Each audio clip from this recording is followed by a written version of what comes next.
kedua dengan tema berbuah bagi Yesus atau menjadi jemaat yang berbuah. Bagian yang pertama kita sudah khotbahkan di hari Minggu kemarin. Sekarang kita masuk dalam bagian yang kedua, menjadi jemaat yang berbuah bagi Kristus. Bagian yang kedua, Yohanes pasal 15 ayatnya yang ke-16. Kita akan lihat firman Tuhan satu ayat dalam Alkitab. Yohanes 15 ayat 16. Berbuah, menjadi jemaat yang berbuah bagi Yesus, bagi Kristus, bagian yang kedua.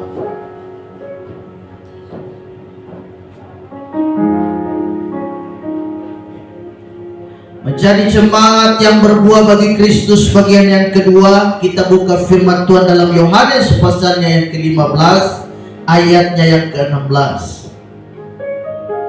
Yohanes 15 ayatnya yang ke-16.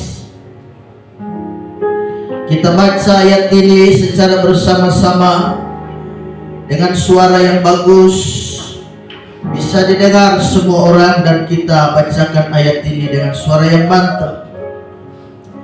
Saudara duduk saja, kita baca dalam hitungannya yang ketiga, 2, 3, mulai.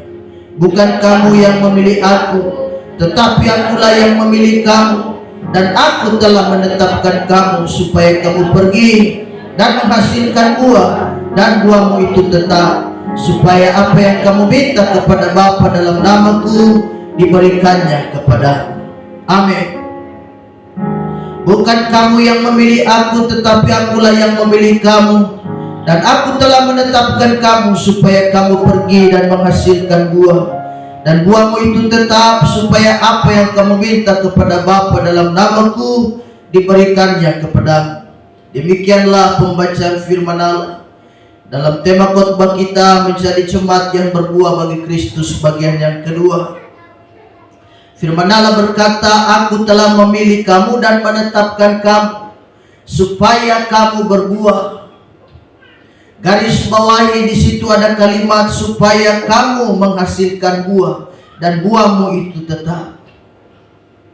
Kehidupan kekristenan itu diumpamakan sama seperti pohon yang ditanam di tepi aliran air, supaya dia menghasilkan buah setiap musimnya. Dan saya dan saudara, kita harus berbuah bagi Tuhan. Kita sudah lihat dalam bagian yang pertama, ada buah-buah, beberapa buah yang harus kita hasilkan. Salah satunya adalah buah pemberian. Dan ini juga ada beberapa hal yang saya akan sampaikan bagi kita semua, berkaitan dengan pada bagian yang kedua, menjadi jemaat yang berbuah bagi Kristus. Jadi kehidupan kekristenan itu seperti pohon, dan pohon itu dia bisa tumbuh dengan bagus ditopang dengan akar juga yang kuat tentunya. Dengan akar yang bagus, akar yang mantap untuk menopang pohon itu. Jadi kekristenan kita harus berbuah. Kita seperti pohon yang ditanam di tepi aliran air, sehingga saya dan saudara tidak mengalami kekeringan, tidak mengalami kematian, kekeringan rohani, kematian rohani. Tapi saya dan saudara terus disegarkan. Kita terus sama-sama melayani dalam pekerjaan Tuhan. Pohon tentu tidak luput dari terpaan angin. Pohon juga kadang dihempas oleh angin yang kuat. Jadi pertumbuhan kekristenan juga kadang memang tidak lepas dari yang namanya persoalan. Kita semua ada pergumulan. Di mana-mana saya dan saudara tentu terima yang namanya persoalan. Tidak ada hidup tanpa masalah. Dalam dan luar negeri, di mana saja kita mau pergi, kemana saja pasti kita temukan masalah. Ada yang bilang pohon pendek dimakan kambing, pohon yang tinggi diterpangi. Jadi tidak ada hidup tanpa masalah. Tinggi dan pendek sama-sama tetap masalah. Jadi di mana saja pohon yang pendek dimakan kambing, pohon yang tinggi diterpangi. Jadi dia merendahkah atau dia mau tinggikah, tetap ada masalah. Di mana saja kita temukan persoalan. Jadi pohon tetap tumbuh, saya dan saudara tetap eksis di dalam pelayanan. Apa yang menopang pohon itu? Akar. Seperti ibarat pohon korma yang diumpamakan pemazmur di dalam kitab Mazmur. Kekristenan orang benar itu ditanam seumpama dia adalah ditanam di dalam seperti pohon korma yang tumbuh subur, seperti pohon aras Libanon. Pohon korma yang tumbuh di tempat-tempat yang paling sukar, di mana semua tidak ada pohon-pohon yang lain kecuali dia saja. Dia tumbuh di mana? Dia bukan tumbuh di SP3, di SP2 dan SP1. Dia tumbuh di tanah yang kering kerontang. Dia tumbuh di padang gurun yang tidak ada air. Tapi bayangkan pohon kurma bisa ada hidup di sana. Kenapa? Karena akarnya begitu dalam. Dia masuk dan dia mencari sampai dia menemukan titik air. Dan dia bisa hidup dengan subur. Kekristenan kita juga seperti itu. Kita harus berbuah bagi Tuhan. Kita harus berbuah bagi Kristus. Kita melayani Tuhan bersama dan menghasilkan buah. Dan buah itu tetap, kata firman Allah, karena buah itu adalah jati diri kita. Untuk tahu pohon itu, saya dan saudara bisa lihat buahnya. Kita tahu mangga, pohon mangga itu buahnya, kita tahu itu buah mangga. Buah mangga pun ada banyak jenisnya.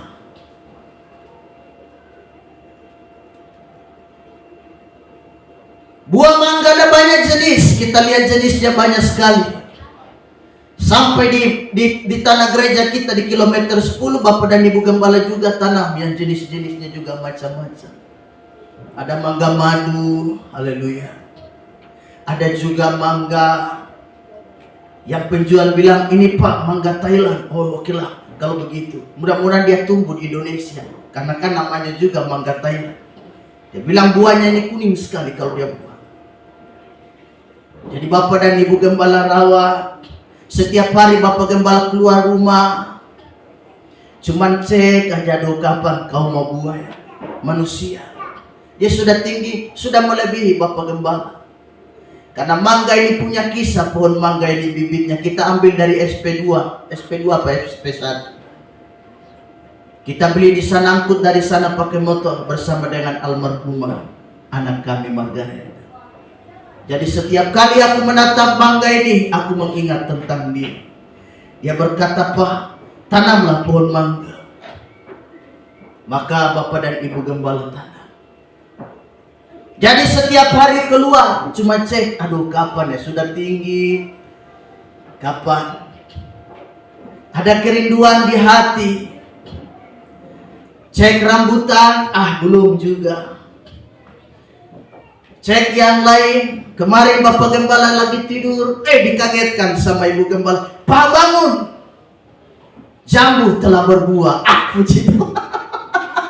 Kita lihat, wah luar biasa, sudah buah.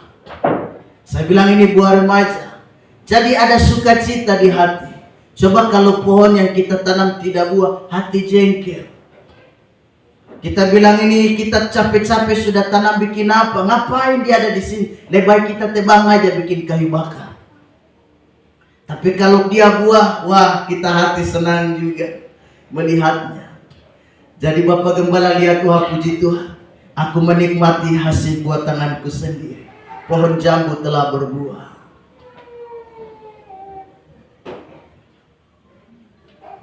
Kita tinggal tunggu mangga, hati senang. Saya cuma bilang, cepat buah supaya kita bisa bagi-bagi bersama dengan jemaat. Kita makan bersama. Kristus mau melihat buah padaku dan padamu. Yesus senang melihat anak-anaknya berbuah. Ada karya yang dihasilkan dalam pelayan. Yesus senang. Jadi Tuhan mau melihat buah itu. Saya dan saudara, mari kita berbuah bagi Tuhan.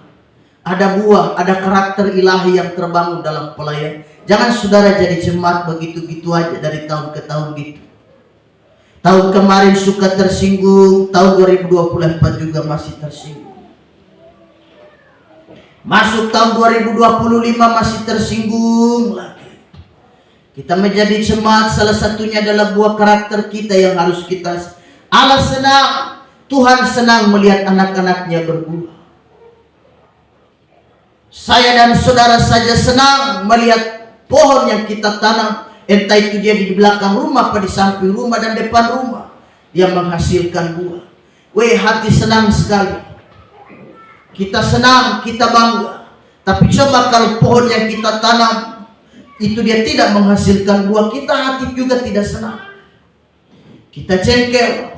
Firman Allah berkata, hanya kampaklah yang tersedia padanya dan siap untuk menebangnya dan membuat kayu bakar. Jadi Kristus mau saya dan saudara berbuah. Ada buah-buah yang saya dan saudara mesti hasilkan di dalam pelayanan. Yang pertama, Matius 3 ayatnya yang ke-8. Buah yang pertama, Matius pasal 3 ayatnya yang ke-8.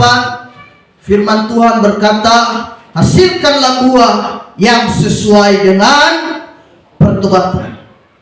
Sekali lagi, jadi hasilkanlah buah yang sesuai dengan pertobatan. Yang pertama ada buah pertobatan. Pertobatan artinya adalah perubahan pola pikir dan kemudian dia merujuk atau dia mengarah kepada perubahan perilaku. Karakter kita dibentuk, karakter kita diperbaharui. Dari perubahan pola pikir dia berlanjut kepada perubahan karakter. Kepada jemaat di kota Efesus, Rasul Paulus berkata dan menasihati mereka dengan kalimat, orang yang mencuri janganlah ia mencuri lagi, tetapi baiklah ia bekerja keras dan melakukan pekerjaan yang baik dengan tangannya sendiri, supaya ia dapat membagikan sesuatu kepada orang yang berkekurangan. Yang pertama adalah buah pertobatan. Saya dan saudara mesti banyak berubah. Saya dan saudara mesti banyak bertobat. Ada buah-buah yang tidak bagus yang kita hasilkan, kita berdoa, kita matikan itu. Jadi yang dikatakan tadi oleh firman Allah, jadi hasilkanlah buah yang sesuai dengan pertobatan. Yang pertama adalah buah pertobatan. Kita banyak berubah. Pola pikir kita yang masih salah, cara-cara kita yang masih salah, cara-cara kita dunia, melayani Tuhan tapi melayani dunia juga, kita rubah. Di gereja Alkitab tapi di luar alkohol. Di gereja saleh tapi di luar salah. Kita banyak berubah. Jadi perubahan pola pikir. Cara kita memandang sesuatu, jangan pikiran negatif saja. Melihat sesuatu dengan pemikiran yang bagus. Lalu itu dia bisa menjurus dan mengarah kepada perubahan perilaku.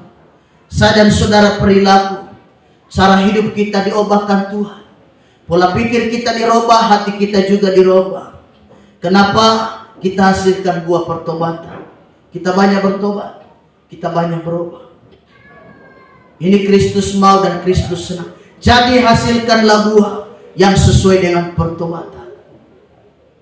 Firman Allah berkata, yang mencuri jangan mencuri lagi.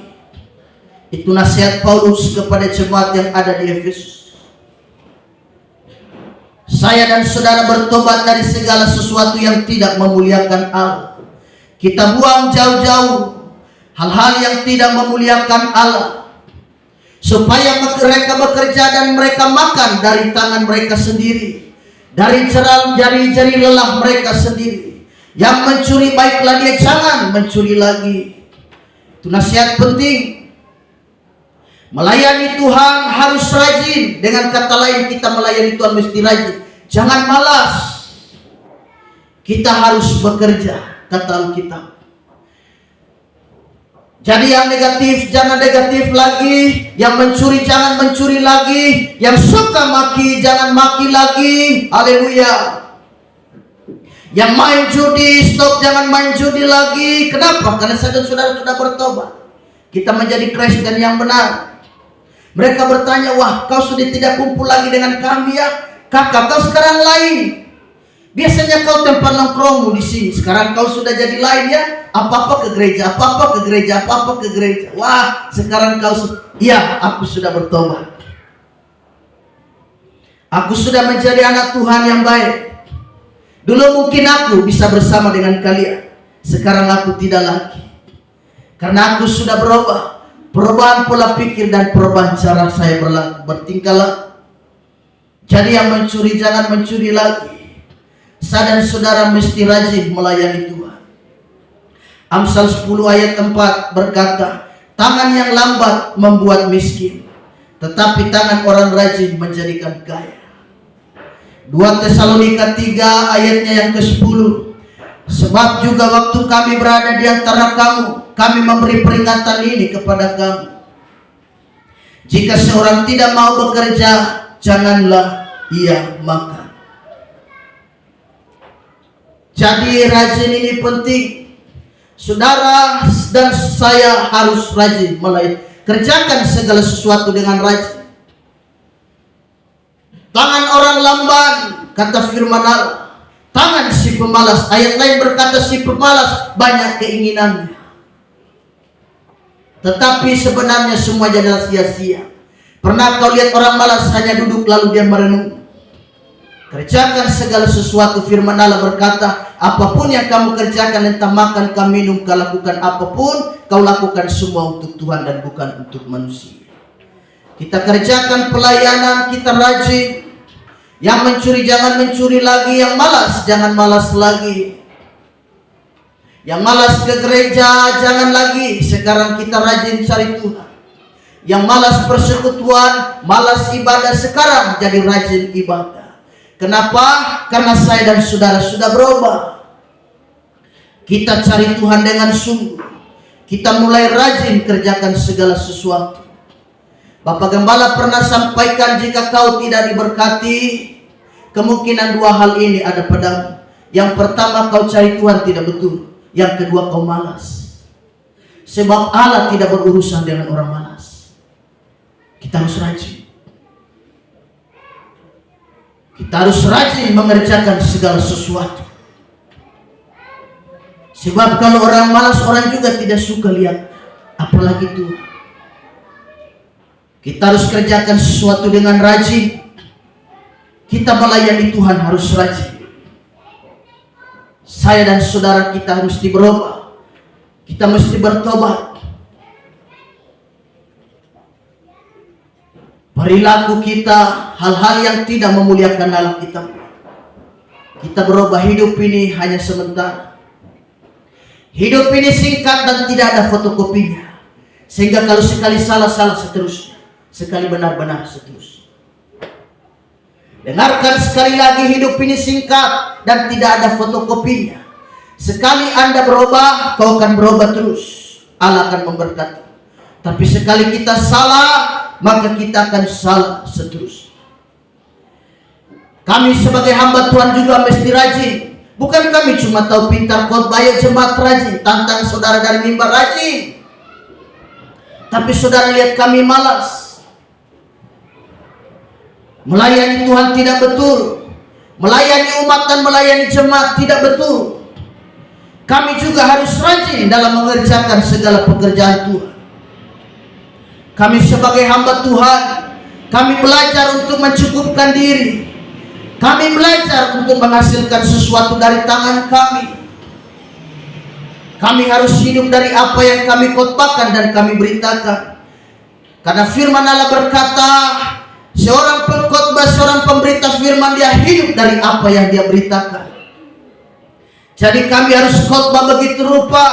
Kami harus melayani saudara begitu rupa. Kenapa? Karena kami makan dari apa yang kami beritakan. Kami makan persembahan dari apa yang kami sampaikan. Seorang pemberita Injil yang makan dari Injil yang dia beritakan. Kalau kami asal-asalan beritakan Injil, kami sembarang-sembarang saja berkhotbah, kami tidak layak makan persembahan saudara. Maka itu dia menjadi semacam haram. Dia masuk dalam tubuh kami, kami makan makanan haram. Dan sudah tahu, jika kami makan makanan haram, dan itu akan menghasilkan haram terus. Kesehatan kami terganggu, penglihatan kami terganggu. Kenapa? Karena kami makan makanan haram. Kami tidak layak untuk terima itu sebetulnya. Kenapa? Karena asal melayani. Tetapi kami dengan kesadaran, pelayanan adalah panggilan Tuhan yang tertinggi. Kami harus mengerjakannya juga dengan setia. Kami harus melayani begitu rupa. Kasihan, kadang Bapak Gembala di dalam hati merasa terjamah, dan merasa begitu luar biasa melihat saudara. Apalagi keluarga ibu daripada Bapak Naftali Bau, mereka yang dari Aimas, Evi, mereka yang dari Suprau, mereka yang dari mana saja, mereka terpaksa harus 2 kali atau 3 kali tukar taksi. Kasihan, uang persembahannya sudah habis di jalan, hanya untuk apa? Datang sembahyang. Jadi kami sebagai hamba Tuhan juga kadang berpikir, wah, luar biasa. Karena saudara yang datang jauh-jauh ini, kami memberikan penghargaan dan penghormatan buat saudara. Karena itu Bapak Gembala ingatkan bagi saudara yang melayani, entah pujian kah, musika, singers kah, kita melayani, kerjakan segala sesuatu untuk Tuhan. Kita melayani yang terbaik, jangan asal-asal menyanyi, jangan asal-asal melayani Tuhan, jangan. Kasihan jemaat loh yang datang jauh-jauh. Nanti mereka duduk, mereka bilang, Allah, saya sudah datang capek-capek kemarin, sudah habis uang taksi di jalan, datang juga tidak terima apa-apa. Jadi karena itu kita melayani dengan begitu rupa, supaya mereka, bagaimana mereka datang tidak sia-sia. Aku datang dari Aimas kemarin, aku diberkati Tuhan, aku dicamah Tuhan. Memang tidak salah dah, sehingga uang taksi yang dia keluarkan begitu dia duduk dan dia renungkan, tidak apa-apalah uang taksi itu, aku bisa cari lagi dan Allah bisa kirim berkat. Yang penting aku diberkati Tuhan dalam ibadah ini. Tidak apa-apa aku mau bolak-balik untuk cari Tuhan, biar 3 kali rela aku tukar taksi 3 kali. Aku ada sukacita untuk datang kemari cari Tuhan. Apakah tidak ada gereja di Aimas? Gereja banyak di sana. Aku lihat saja di Mama Yesus punya samping rumah ada berapa gereja? Ada GBI dan ada yang lain. Apakah kekurangan gereja di sana sampai mereka berbakti di kota Sorong? Ada gereja di sana, haleluya. Tetapi mereka kenapa rela kemari? Semua karena mereka dengan kesadaran bahwa aku mencari Tuhan dengan sungguh. Jadi pelayan-pelayan Tuhan melayani dengan baik, sehingga dia keluarkan uang taksi juga, dia tidak pikir banyak. Dia bilang aku bersyukur tidak. Tapi coba kalau dia tidak diberkati, dia bisa marah. Rugi saya keluarkan uang taksi, sudah capek-capek datang kemari, saya rugi datang sembahyang tidak terima apa-apa. Ini rencanaku kebaktian, aku mau cari si sopir itu, aku mau minta kembali uangku itu. Aku sudah rugi bayar taksi, rugi saya kasih persembahan.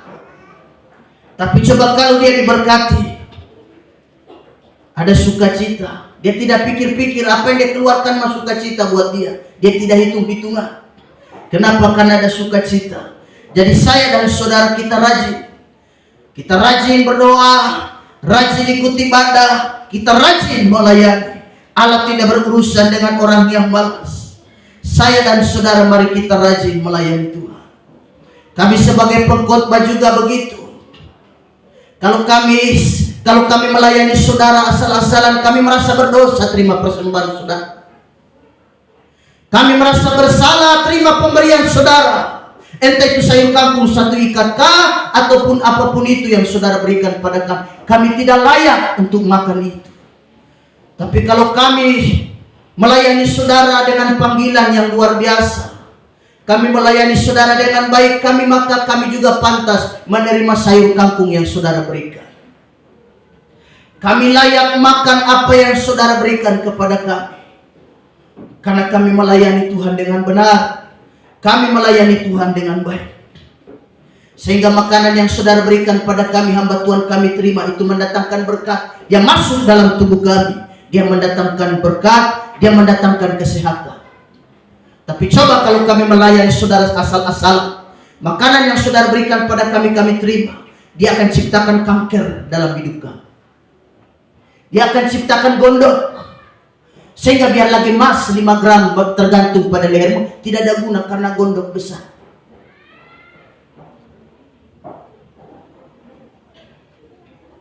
Karena saya dan saudara melayani tidak benar. Tapi coba kalau kita melayani hidup, kami hamba Tuhan juga begitu. Saya bilang sama Ibu Gembala kita, sayang kita melayani dengan baik. Seberapapun itu pemberian jemaat, kita bersyukur. Memang kita pantas kok, kita memang layak untuk terima itu. Karena kita melayani juga serius. Kita dua melayani rajin. Kami sebagai hamba Tuhan, kami tidak harus makan dari hasil jual beli barang bekas. Tidak. Kami harus hidup dari firman yang kami sampaikan kepada saudara. Yang namanya juga sebagai hamba Tuhan pengkhotbah, kami tidak boleh makan dari piring orang lain. Kami harus makan dari piring kami sendiri. Kami tidak boleh minum dari sumur orang lain. Kami harus minum dari sumur kami sendiri. Mari prinsip ini juga ada padamu dan padaku, bahwa saya dan saudara kita makan dari piring makan kita sendiri. Jangan saya dan saudara berharap dan tanda tangan pada orang. Jangan. Kita mesti rajin mengerjakan pekerjaan Tuhan. Jadi yang pertama adalah buah pertobatan yang saya dan saudara harus hasilkan. Mesti rajin. Istri rajin, suami senang. Istri ada wibawa di hadapan suami, di hadapan anak-anak. Istri sangat dihormati. Suaminya berkata, kalian belajar sama mama itu. Begitu juga kami suami-suami. Kalau kami rajin, kami ada wibawa di hadapan istri. Istri senang, istri menghormati kita. Sampai kita di rumah tidak dipanggil Pak, tidak dipanggil Tuan. Bayangkan, Tuan seperti Sarah memanggil Abraham kan dipanggil Tuan. Karena begitu dia menghormati, ada wibawa. Coba kalau suami kami suami malas, di hadapan istri kehilangan wibawa. Istri selesai masak, dia panggil bukan panggil Tuan, dia panggil Mariono, makan, bangun. Dia teriak panggil nama kita dengan nama asli. Kenapa kehilangan wibawa? Tapi coba kalau suami bekerja, di mata istri, di mata anak-anak ada wibawa. Dia duduk saja pangku kaki, istri lewat nunduk, permisi Tuan.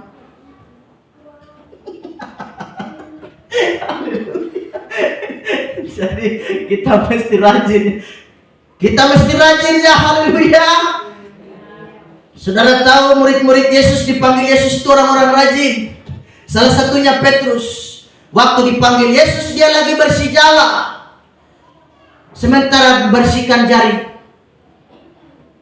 Petrus dan kawan-kawan. Siapa lagi? Matius. Matius waktu dipanggil Yesus lagi apa? Kerja. Pegawai pajak. Nagih-nagih pajak. Lagi kerja. Dalam perjanjian lama ada siapa? Elisa. Dipanggil Tuhan lagi kerja. Bajak sawah dengan 12 pasang lembu. Jadi murid-murid Yesus, hamba-hamba Tuhan yang mereka ikut Tuhan, mereka dipanggil semua orang-orang yang bekerja. Orang-orang rajin. Daud, Allah memilih dia ada di mana? Dia ada di padang penggembalaan. Lagi gembalakan kambing domba, main kecapi. Tuhan pilih dia. Ini anak rajin nih. Aku pilih dia jadi raja. Jadi semua orang-orang rajin. Tidak ada Yesus memanggil murid-muridnya. Petrus kata duduk di bawah pohon mangga lagi merenung. Lalu Yesus berkata, hei, apa yang kau renungkan? Aku lagi berpikir besok-besok aku jadi raja. Ikut aku, tidak usah kau merenung, ikut akulah. Maka ikutlah dia. Dia tidak datang kepada Matius dan berkata, bangun, bangun. Karena Matius lagi tidur. Dia lagi tidur dan dia ngorok. Lalu Yesus berkata, bangun, ikut aku melayani. Oh tidak, semua orang-orang yang bekerja. Kita kerjakan segala sesuatu harus rajin. Orang rajin itu pasti diberkati Tuhan. Mungkin kita belum lihat hasilnya sekarang ini, tapi sekali waktu. Sama seperti saudara tanam mangga. Kita tidak tanam langsung kita panen, tidak. Kita tunggu hasilnya dengan sabar. Apa yang saudara tabur itu juga yang kau tuai. Jadi kerjakan pekerjaan Tuhan seperti kami, seperti kita jemaat GPI. Mungkin kita bilang gereja seperti ini, belum, sabar. Kita tetap rajin, jangan putus asa dan kecil. Yang saudara bilang, aduh kita melayani terus. Kapan gereja ini selesai? Kapan pastori selesai, kita sabar. Kita tetap rajin kerjakan segala sesuatu. Jadi tetap bertobat. Hati yang bertobat Tuhan yang lihat, tapi buah pertobatan manusia yang lihat. Hati yang bertobat Tuhan yang lihat dari sorga, tapi buah pertobatan manusia sesama kita yang lihat. Buah pertobatan itu adalah kasih, sukacita, damai sejahtera, dan seterusnya. Itu sesama kita, tetangga lihat kita. Jadi yang pertama adalah buah pertobatan yang perlu kita hasilkan. Yang kedua, Galatia 5 ayat 22 sampai 23. Galatia pasal 5 ayat 22 sampai dengan 23. Firman Allah berkata, tetapi buah roh ialah kasih, sukacita, damai sejahtera, kesabaran, kemurahan, kebaikan, kesetiaan, kelemah lembutan, penguasaan diri. Tidak ada hukum yang menentang hal-hal itu. Buah Roh Kudus yang harus kita hasilkan. Yang pertama adalah buah pertobatan. Yang kedua yang harus kita hasilkan adalah buah Roh Kudus. Salah satunya yang dibahas dan diulas di dalam Galatia pasal 5 ayat 22 sampai 23. Itu buah-buahnya, dan itu bisa dilihat oleh tetangga kita, oleh saudara kita, oleh teman-teman dan rekan-rekan sepelayanan. Bisa melihat. Kadang kita kecewa, kadang kita terluka, sakit hati. Itu yang membuat saya dan saudara tetapi Roh Kudus memampukan saya dan saudara. Rasanya tidak sanggup lagi aku melangkahkan kaki. Rasanya aku tidak sanggup lagi untuk menengadah ke langit dan bersuara berkata, Tuhan, mampukan dan tolong hamba. Berat. Tetapi bersama dengan Tuhan, Roh Kudus, Dia adalah pribadi penolong bagi saya dan saudara. Dia akan memampukan kita. Dia akan menolong saya dan saudara, sehingga kita bisa melangkah dari mujizat satu kepada mujizat yang lain, dari sukacita satu kepada sukacita yang lain, dari pertolongan yang satu kepada pertolongan yang lain. Haleluya. Kenapa ada Roh Kudus? Kita melayani juga di dalam urapan Roh Kudus, sehingga pelayanan kita, meskipun kita yang melayani orang biasa, orang berkata, aku kenal siapa dia. Dia orang biasa kok, dia tidak punya apa-apa. Tetapi karena pemakaian Roh Kudus di dalam pelayanan kita beda. Kita dipakai Tuhan. Kita baru pegang mic saja dan berkata shalom, jemaat sudah diberkati Tuhan. Mereka sudah dijamah Tuhan. Betapa pentingnya urapan Roh Kudus di dalam pelayanan. Ini yang saya dan saudara mesti mintakan kepada Tuhan. Saya dan saudara mesti minta ini di dalam pelayanan. Tidak mudah mengangkat segala suasana di dalam ibadah. Itu hanya Roh Kudus punya pekerjaan. Itu Roh Kudus punya perbuatan. Tidak gampang untuk saya dan saudara melihat jemaat mereka dijamah Tuhan, lalu mereka meneteskan air mata. Mereka merasakan kasih Tuhan. Kita berkata, aku hebat ya. Bukan kau. Itu Roh Kudus punya perbuatan. Jika tanpa Roh Kudus, maka sia-sialah aku yang berkhotbah di depan saudara. Mulutku berbusa dan berbuih, maka tidak ada hasil apa-apa yang dihasilkan. Saudara juga mendengarnya juga mungkin tidak suka. Tetapi kalau urapan Roh Kudus dia ada, pemakaian Roh Kudus dia hadir, sehingga khotbah yang biasa saudara mendengarnya juga terasa luar biasa. Saudara dijamah Tuhan. Kenapa? Karena Roh Kudus hadir. Sehingga kita punya ibu-ibu sederhana ini begitu maju melayani. Wah, kita rasakan kuasa Tuhan hadir. Ibu Mima maju melayani, Ibu Ega maju melayani, Ibu Marisa maju melayani. Siapapun kita dijamah Tuhan, karena kita sadar Roh Kudus hadir di tempat ini. Saudara percaya dia hadir di tempat ini? Haleluya. Dia hadir untuk saya dan saudara. Dia akan menguatkan kita. Saudara yang lagi susah, yang lagi bimbang hari ini, percayalah Roh Kudus akan memampukan kita. Jadi tetap hidup di dalam Roh Kudus. Roh Kudus ini dia pemberi sukacita. Ada buah Roh Kudus, buah pertobatan yang harus kita hasilkan. Dan yang terakhir adalah buah iman yang menyenangkan. Roma 1 ayatnya yang ke-12. Roma 1 ayatnya yang ke-12, firman Allah berkata, yaitu supaya aku ada di antara kamu dan turut terhibur oleh iman kita bersama, baik oleh imanmu maupun oleh imanku. Saling menghibur, kita saling menguatkan, kita saling menguatkan iman satu dengan yang lain. Ada buah iman yang harus saya dan saudara hasilkan. Kita sebagai anggota tubuh Kristus, kita saling melengkapi satu dengan yang lain. Tidak usah saya dan saudara tersinggung dalam pelayanan, karena melihat kawan seiman lebih menonjol daripadamu. Jangan. Kita semua saling melengkapi, sama di mata Tuhan. Pelayanan apapun yang saya dan saudara kerjakan, kita sama. Jadi saling menguatkan satu dengan yang lain. Tidak perlu kita melihat dia karena terlalu menonjol lalu kita, saya tidak mau. Jangan, kita sama di mata Tuhan.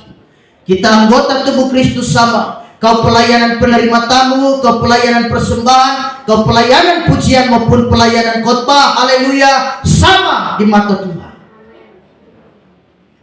Nilainya sama. Jadi sama di mata Tuhan, tidak perlu kau tersinggung karena merasa seolah-olah mungkin kau tidak terlalu terlibat di dalam pelayanan. Mungkin panggilan memang Tuhan panggil kau hanya menjadi jemaat penopang begitu aja. Tidak apa-apa, kau syukuri. Kita saling melengkapi satu dengan yang lain, sama seperti yang Kristus gambarkan seperti tubuh ini.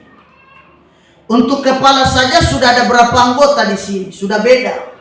Sudah banyak anggota kepala, ada rambut, ada mata, ada telinga, ada hidung, ada mulut. Tapi mereka saling melengkapi. Telinga dia tidak tersinggung kepada wajah, karena wajah ini setiap pagi hari Minggu dia selalu ada di depan cermin dan dia selalu dipermak-permak. Dengan apa? Dengan bedak. Telinga dia tidak tersinggung dan berkata, kau saja yang dibedaki, saya tidak. Hidung tidak tersinggung dan berkata kepada bibir, kau saja yang tiap hari dipakaikan lipstik dan warna merah, aku tidak. Tapi mereka saling melengkapi. Coba kalau kepala ini semua telinga saja, dari sini telinga. Wah, ini manusia apa ya? Coba kalau kepala ini mata, semua di belakang mata, di sini mata. Dia jalan juga, orang lari, monster. manusia mata. Tapi kan Tuhan bikin demikian rupa, wah indah sekali. Coba saudara lihat, wah indah sekali. Haleluya.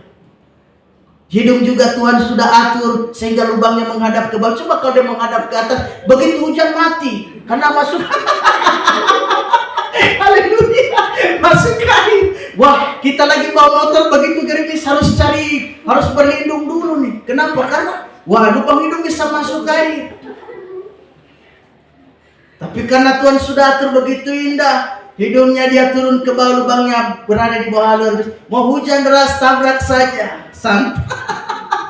Luar biasa. Tidak, pokoknya kita syukuri sajalah. Haleluya. Pokoknya biar tidak usah kau menggerutu dan marah-marah Tuhan. Tuhan, kenapa kau kasih aku hidung pesek? Tidak perlu, kita syukur. Yang penting masih ada lubangnya. Haleluya. Daripada ada hidung tinggi mancung tapi tidak ada lubang, astaga, itu buat apa? Biar pesek, yang penting ada lubang bisa bernafas kan. Jadi tidak perlu kau ke Korea untuk operasi hidung. Kau buang-buang biaya ke sana. Haleluya. Nanti pulangnya takut seperti yang terjadi Ibu Gembala bilang, pulang operasi hidung bukan tambah mancung, hidung malah dia patah ke samping. Itu gara-gara operasi. Wah, sudah keluar biaya besar-besar, hidung bukan tambah mancung malah dia patah bengkok ke samping. Karena apa? Gagal operasi. Salah operasi. Hati-hati. Jadi mau PCK, dia mau mancung ke dalam, mau mancung keluar, maka kita bersyukur saja. Yang penting hidungnya normal. Jadi kita bersyukur. Jadi telinga dia tidak marah ya sama bibir kau sendiri. Wah, kau setiap hari depan cermin kamu dua wajah.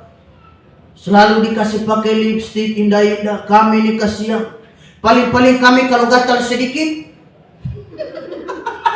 dikorek-korek. Jadi begitu, kita bersyukur, kita semua saling melengkapi. Jadi pelayanan apapun kita melengkapi. Ada yang melayani musik, wah luar biasa.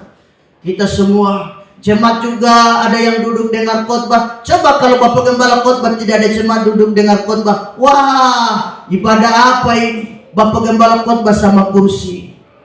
Tapi kan ada jemaat, jadi kita saling melengkapi. Tidak usah tersinggung ya, haleluya. Kita melayani sama di mata Tuhan. Jadi tetap bersyukur, buah pertobatan dan buah Roh Kudus serta iman kita saling melengkapi, kita saling menasihati satu dengan yang lain. Allah luar biasa merahmati kita dengan berbagai karunia. Tetap setia, tetap kerjakan pekerjaan Tuhan dengan rajin. Tuhan pasti akan memberkatimu dan Tuhan pasti memberkati. Kita masuk dalam doa, ada perjamuan kudus. Kita masuk dalam doa dan kita masuk dalam perjamuan kudus.